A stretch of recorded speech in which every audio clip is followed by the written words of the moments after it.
Hey there, this is Mr. Carini. I hope you're having a healthy day, and I hope you have a healthy 6 more weeks at least. So, in the AP Lit exam, which I hope you're going to take, not only do you have to understand what a poem means, you have to be able to express the the things that go into it, the literary devices such as syntax and diction and imagery um, and all those things that I've been talking about, most of which I taught you for a semester. Um, Now you can't talk about everything that happens in a poem, especially this poem. There are just too many things going on.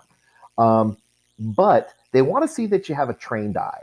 They want to see that you're able to look at the different tools that Philip Larkin uses and the effects they have on the reader.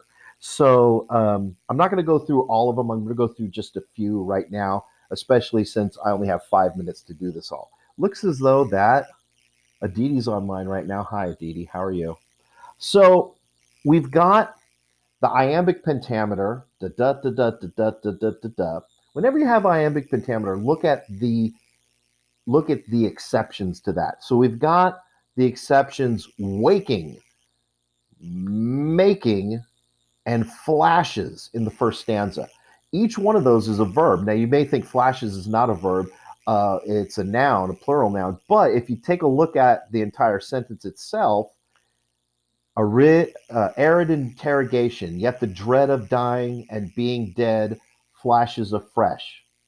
So it is a verb. And in this case, these spondies right here, they emphasize and they are emphasized on these verbs, and these are unwanted. He doesn't want to wake at 4 o'clock in the morning. He doesn't want to make. He doesn't want the impossible to be made known to him, and he doesn't want this dread flashing across his mind. So, so there's so the initial exceptions, the spondies that are happening at the beginning of these three lines, emphasize the unwanted here. Um, we also have this consonance that happens. We've got actually, it starts right here. The dead, drying, dead, and then moves to the flashes of fresh, and then it goes to hold and horrify.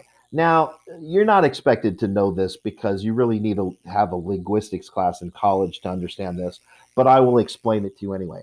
We've got the hard glottal stops of the d, d, d at the beginning, and then that transitions into sort of a medium intensified, and then peters out to the almost actually the whisper. There is no sound in that, in the H sound.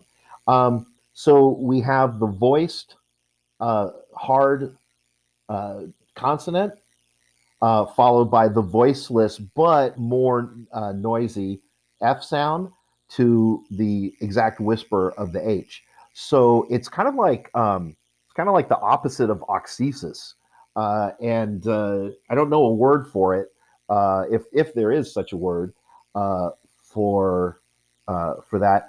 But it is an opposite of oxesis right there, the petering out, the dying that is being portrayed there. Um, then we get into the second stanza, and I hope you understood the shift in the point of view. So we've got the point of view of the I here, the first person point of view. That changes to the third person point of view. Notice it goes, the mind blanks at the stare. It doesn't say my mind, it says the mind, which includes you. So you as the reader are now included as a part of this because it's all minds blank at the glare of oh, it looks like we're almost out of time. The mind blanks at the glare of endlessness, of the total emptiness. So those are just a few things that happen, and I think I'm going to throw in a part two video in just a moment.